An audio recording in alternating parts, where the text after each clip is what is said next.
In 2021, a team rappelled 80 meters into a cliff face in the Judean desert and recovered scroll fragments no human eye could read. When artificial intelligence finally decoded them, what emerged was not just another copy of Scripture. It was a version of the Bible that someone, centuries ago, made sure would never survive. The question is who erased it, and what they were trying to hide. The descent into the Cave of Horror began before sunrise. Ropes stretched taut against the limestone, and the rappel team dropped 80 meters, one by one, into a shaft that had been sealed for nearly 2,000 years. The air inside was stale, the walls scored by centuries of dust storms and ancient hands. Every movement was deliberate. Archaeologists and safety specialists moved as a unit, each artifact logged on the spot, each find sealed in climate-controlled containers before it ever left the dark. The smallest fragments, bits of parchment, no bigger than a fingernail, were lifted with forceps and placed on accession sheets, their GPS coordinates and condition recorded by the field conservator crouched beside the rock. The cave's layers told a story of repeated refuge. In a shallow pit, a child's remains surfaced, wrapped in linen, skin and hair, still clinging after 6,000 years.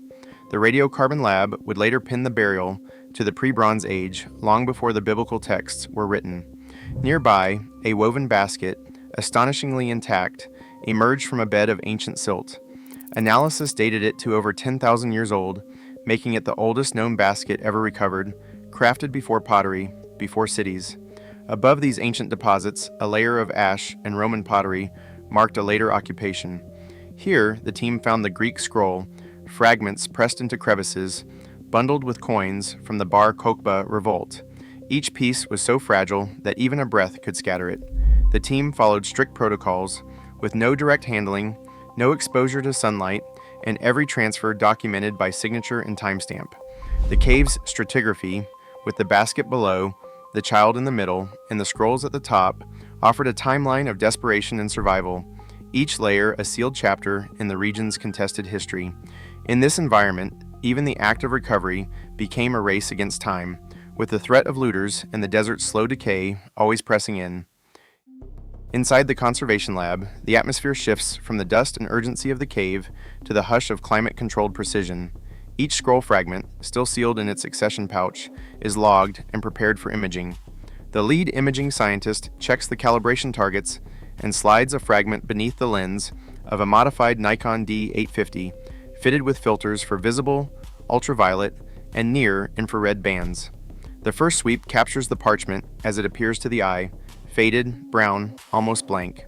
Next, ultraviolet light from light-emitting diodes bathes the fragment in a cold glow, coaxing out faint traces of organic binders and revealing where the ink has bled or vanished. Near-infrared light follows, cutting through centuries of surface grime to expose carbon-based strokes invisible in daylight. A hyperspectral camera records over 200 separate wavelengths, each one tuned to the unique fingerprint of ancient ink or animal skin. The raw image stack is then aligned, denoised, and normalized against a white reference. A segmentation model, based on a UNet neural network, isolates the ink from the parchment, pixel by pixel, producing a mask that highlights every surviving stroke. The digital files are passed to the AI pipeline, a ResNet 101 backbone, fine-tuned on over 1,000 Greek manuscript images, that feeds its features into a transformer decoder. The model parses the sequence, reconstructing broken letters and interpolating lost strokes with a reported 93% character level accuracy. Each character is mapped with a confidence score, and areas of uncertainty are flagged for human review. The process does not just recover text, it distinguishes between scribal hands, tracks subtle changes in ink chemistry, and even registers the micro-tremors of a scribe's hand. What began as a handful of unreadable scraps becomes, through this workflow, a digital archive of legible, analyzable scripture, ready for the next phase of textual identification. The first surprise came not from the content of the fragments, but from their language. The script, examined under high magnification and spectral filters, revealed unmistakable Koine Greek letter forms, an anomaly in a region where Hebrew and Aramaic dominated sacred writing. A senior paleographer, called in for assessment, traced the rounded epsilon, the open theta, the subtle hooks on the final sigma. These were not the hurried strokes of a casual note, but the practiced hand of someone trained in formal Greek book script, dating to the 2nd century CE. Yet, as the AI system clustered the glyphs by curvature, angle, and pressure, another pattern surfaced. The fragments did not belong to just one scribe.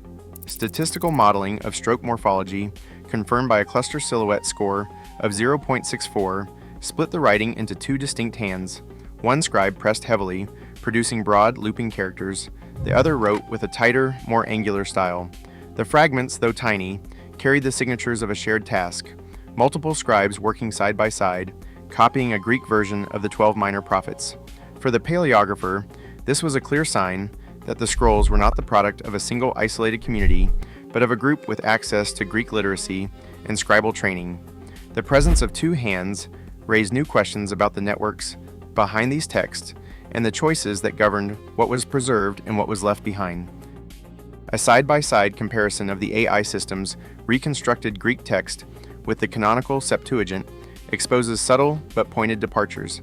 In Zechariah chapter 8, verse 16, where the Septuagint reads, "Every man shall be a servant unto his neighbor," the Cave of Horror fragment instead uses the word friend. The shift is not cosmetic. Servant suggests hierarchy and obligation. Friend implies equality and mutual trust. In Nahum chapter 1, verse 5, the familiar phrase, "the mountains quake before him," is replaced by "the hills shiver before him." The change softens the imagery, trading earth-shaking violence for something more restrained. These are not random errors. The AI system's confidence in these readings stands at 84% for Zechariah, 78% for Nahum, with a word-level BLEU score of 0.78, numbers that give textual critics pause, but not certainty. On-screen annotations from a senior textual critic highlight these divergences, raising questions about the motives behind them. Each variant, no matter how slight, carries theological weight. In a world where a single word could shape doctrine, the smallest differences become battlegrounds for meaning.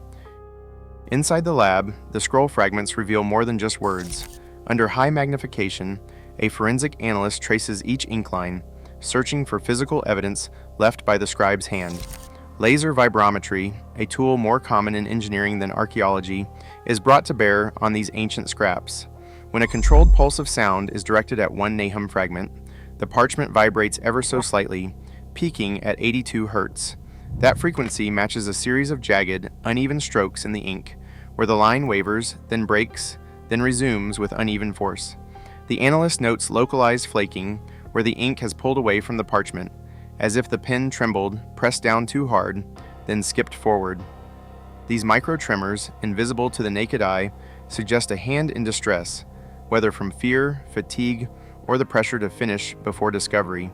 Irregular spacing, sudden changes in pressure, and clusters of drooping characters point to a writer working under extraordinary stress.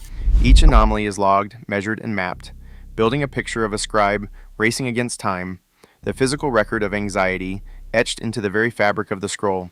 The evidence is not just in the text, but in the body that wrote it, an ancient hand, shaking, leaving behind a signature of urgency that no translation can erase. A materials scientist sits with a table of inventory sheets, tracing the spectral data from each scroll fragment.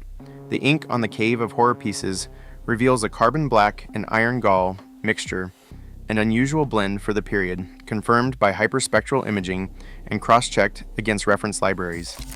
Isotope analysis of the parchment, measuring delta 15N values between 9 and 10 per mil, matches samples from Wadi Marabaat and Nahal Hever. The numbers point to a shared livestock source, not just a shared region. A textual historian overlays these chemical findings with an inventory of the texts themselves. The absence of Esther and Chronicles, books found in later biblical canons, but missing here and in other desert caches, stands out. The omission is not random. When the ink chemistry, isotope signatures, and selective preservation are mapped together, a pattern emerges. These caves were not isolated stashes, but nodes in a coordinated network. The evidence suggests a deliberate, region-wide strategy to safeguard certain texts and to let others quietly disappear. A single gloss, flagged by the AI with a confidence score of 0.86, breaks away from every known tradition. In the margin of a Nahum fragment, the text reads, "The earth was torn asunder before the waters." This phrase does not appear in the Septuagint, the Masoretic text, or any standard version of the minor prophets. Instead, it echoes the language of cosmic struggle found in apocalyptic sectarian scrolls, where creation is not a peaceful act, but a clash between rival forces. The comparative philologist, hunched over the digital reconstruction, traces the phrase against parallel motifs in 4QMMT and the War Scroll. The wording is too pointed, too deliberate to be a scribal error. The omission of Esther and Chronicles, the selective rewriting of messianic promises, and now this creation conflict passage all point to a process of editorial control shaped by more than faith. What survives in the canon may owe as much to the politics of survival and exclusion as to any single vision of the divine. Today, AI exposes what centuries of conflict and canon making tried to conceal. The Bible's story is not fixed, but fiercely contested and rewritten. As new fragments surface, so does the unsettling question: how much of what we call sacred was shaped by power, not revelation? What remains hidden?